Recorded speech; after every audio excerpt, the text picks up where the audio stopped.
امروزها که سبزوات و میوه‌جات فراوان است، زنان و بانوان هنرمند جماعت دهاتی وحدت ناحیه وخش با کنسرو و تیارکنی مشغول بوده و زمستانی در پیش ایستاده آمادگی همه‌جانی به دیده ایستادند. محبوبه موسی‌یوا با اهل خانواده و کنسرو و تیارکنی میوه و سبزوات مشغول میباشد. با گفته او آماده نمودن این نمود کنسرو و نازکی‌های خود را دارد که باید هر نفر از طرز تیار نمودن آن آگاه باشد. محصولات خوجگی دهقانی خودمانه همشه برای زمستان تیار کرده استیم. برای استفاده بودن بنکای ما پیاز، پمیدور، کرم، بلغاری، چسنک، قرنفل استفاده میبریم. غیر از این ما بنکای کمپوت، مربا، آلچه بندک، همین چیزایی که در خانه هست، درختای در میوگی هست، همون محکم میکنیم. امروز زنان و بانوان جماعت دهاتی وحدت دهه فیضبخش امروز از تمام باد و هوای مساعد ثمراناک استفاده برده از زمین های نزد حولگی خود مهنت خود را در همین ظرف ها برای ذخیره زمستان آماده نموده ایستادند.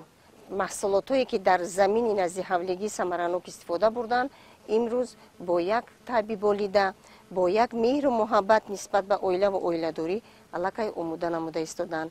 این پیش از همه برای ذخیره زمستان باشد هم این آرایش دسترخوان است، یکی از منفعت‌های خود اویله به حساب می رود. مسئولین بخش کار با زنان و عائله مقامات اجرایی حکومت دولتی ناحیه وخش نیز در این سمت با ساکنان کار برده ایستادند تا اینکه شهروندان با اسرافکاری راه نداده بهر خوب پس سر نمودن دوره تیرماه و زمستان در پیش ایستاده مقدار معین محصولات آذوقه‌واری را در شکل‌های گوناگون نگاه دارند. با همین هر یک عائله صحبت و خوری برگزار نموده ایستادیم. یکی از همین صحبت و خوری ما ثمراناک استفاده بردن زمین و ذخیره که چنانه که پیشوای معظم ملت در هر یک برآمدش تاکید به عمل می‌آورد که هر یک عائله وظیفه دار است که ذخیره 2 ساله خود را باید داشته باشد. من امروز شهادت از آن می‌دهد که بانوی تاجیک زن خونشین حرکت می‌کند که برای باز هم زیباتر گرداندن دسترخوان فرزندان و این چنین عائله خود من همین ظرف‌ها را علاقه استفاده برند یا اینکه آماده نمایند.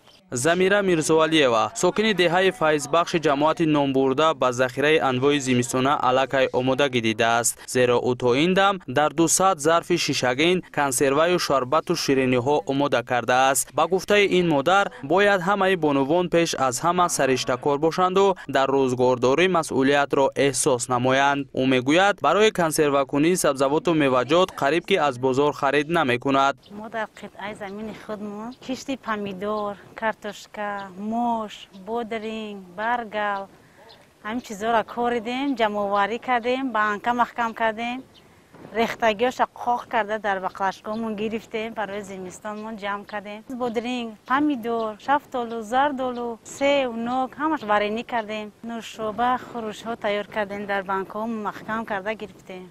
هر چیزی که ما از زمین میگیریم ذخیره میکنیم، در زمستان استفاده بریم. محتوبی گلووا ساکن دیگری همین جماعت بوده از زمین نزد حولگی خیش علاقه یک قسمت ظرفای شیشگی پمیدور و بودرینگ و افشورای میوه و شیرینی ها ذخیره کرده است. هرچند آنها با زمستان گذرانی آمادگی خوب دیدند، اما همان با پخته رسیدن دیگر نمود زراعت ها از جمله بلغاری، انگور، ناک و آلو باز هم خورش های گوناگون و مربای نوشابه ها آماده نمایند. گزارش اسکندر دولتов، طالب جان سیف از ناحیه وخش برای برنامه اطلاعاتی نوید.